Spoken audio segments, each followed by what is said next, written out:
It was a cold and dreary day when Mary stumbled upon the old, dilapidated toy store at the end of a forgotten alley. The store was a relic of a bygone era, its windows coated in a thick layer of grime, and its signs swinging ominously in the wind. Faded letters spelled out Schmidt's Toys.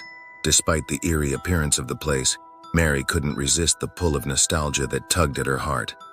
She had always loved vintage toys, and the thought of discovering a hidden treasure amidst the dust and cobwebs excited her. With a cautious push, she opened the creaking door and entered. The air inside was heavy with the scent of must and decay. Shelves lined with forgotten playthings stretched as far as the eye could see. Mary felt like she had stepped into a time capsule of childhood's long past. Her eyes fell upon a shelf at the back of the store, where a collection of antique dolls rested. One doll in particular caught her attention. It was a porcelain beauty with porcelain skin dressed in a delicate lace-trimmed Victorian gown. Its blue eyes seemed to follow her, and its rosy cheeks held a lifelike flush. A shiver ran down Mary's spine as she reached out to pick up the doll. Its eyes blinked, and for a moment she thought she had imagined it. But then the doll whispered in a soft, childlike voice, "Do you want to play with me?" Startled, Mary dropped the doll back onto the shelf. Did that doll just speak? She thought, her heart pounding. But curiosity got the best of her, and she picked up the doll once more. "Hello?" she said tentatively. The doll's lips curled into a serene smile. "Yes, let's play together. Forever." Despite the eerie encounter, Mary decided to purchase the doll. She reasoned that it was a rare find, and the doll's strange behavior could be explained away as a malfunctioning voice mechanism. That night, Mary placed the doll on a shelf in her bedroom. As she drifted off to sleep, she heard a faint whisper in the darkness. "Do you want to play with me?" Mary awoke with a start, her heart racing. Moonlight streamed through her window, illuminating the doll's porcelain features. Its eyes glowed eerily, and it blinked at her. "It's time to play," it whispered. The doll's delicate hand reached out, and Mary felt an invisible force pulling her towards it. She struggled against the unnatural power, but it was no use. She was drawn closer, unable to resist the doll's sinister charm. As Mary drew near, the doll's eyes turned cold and lifeless, and its porcelain smile twisted into a malevolent grin. It lunged at her with a speed that defied its porcelain form, its tiny hands wrapping around her throat. In a desperate struggle for her life, Mary managed to tear herself away from the doll's grasp. She fled her bedroom, leaving the doll behind, and locked herself in the bathroom. But the doll's voice followed her, echoing through the house. "I just want to play with you, forever and ever." Mary knew she had to destroy the doll to break its sinister curse. She grabbed a hammer from the bathroom cabinet and returned to her bedroom. The doll sat innocently on the shelf, its porcelain gaze fixed on her. With a determined swing, Mary smashed the doll to pieces. As the porcelain shattered, a chilling scream filled the room, and the pieces of the doll turned to ash and dust. Breathing heavily, Mary collapsed to the floor, relieved that the nightmare was finally over.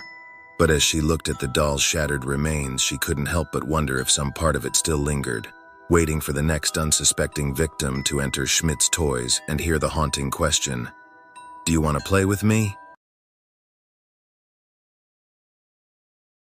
In a quaint, forgotten corner of a dusty attic, nestled among discarded relics of the past, there stood an old dollhouse. Its wooden facade bore the marks of time, with faded paint and chipped edges. Inside, a tiny world awaited, frozen in eerie perfection. The dollhouse had once belonged to a young girl named Emily, who had vanished mysteriously many years ago. Her family had searched high and low but never found a trace of her. The dollhouse, however, had remained untouched, a chilling reminder of her unexplained disappearance. As the years passed, tales of the haunted dollhouse spread among the curious and the superstitious. They whispered that Emily's spirit had become trapped within the miniature rooms, forever yearning for a playmate. One gloomy evening, a curious teenager named Lily ventured into the attic, driven by the tantalizing legend of the dollhouse. She brushed away cobwebs and carefully opened the creaking door of the dollhouse. Inside, she found intricately crafted furniture, delicate dolls, and tiny replicas of everyday life. Lily marveled at the craftsmanship, but couldn't shake the eerie feeling that the dollhouse exuded. As night fell, she decided to leave, but something compelled her to stay just a little longer. When she returned the next morning, she found the miniature world inside the dollhouse had changed. Furniture had been rearranged, and the dolls seemed to have shifted positions. Bewildered, Lily wondered if someone had tampered with it during the night. Days turned into weeks, and Lily's fascination with the dollhouse grew. Each day, the tiny world inside seemed to come alive.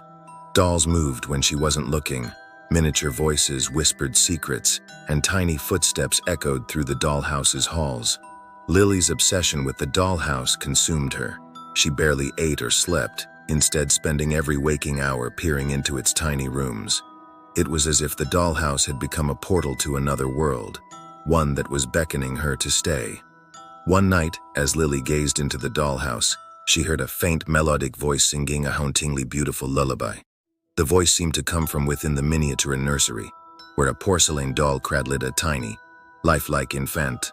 Overwhelmed by the surreal beauty of the scene, Lily reached out to touch the porcelain doll.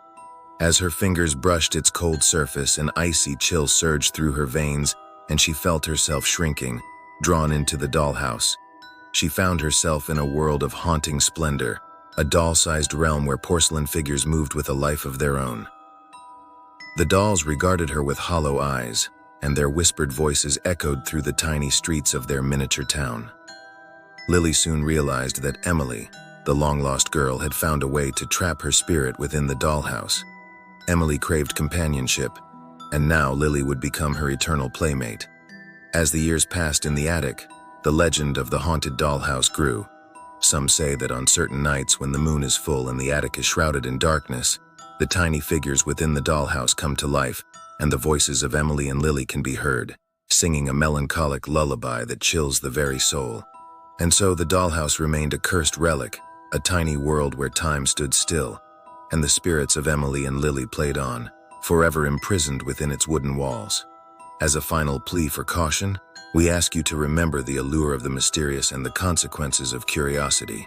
Some mysteries are better left unsolved, for they may lead to a fate far more sinister than one can imagine.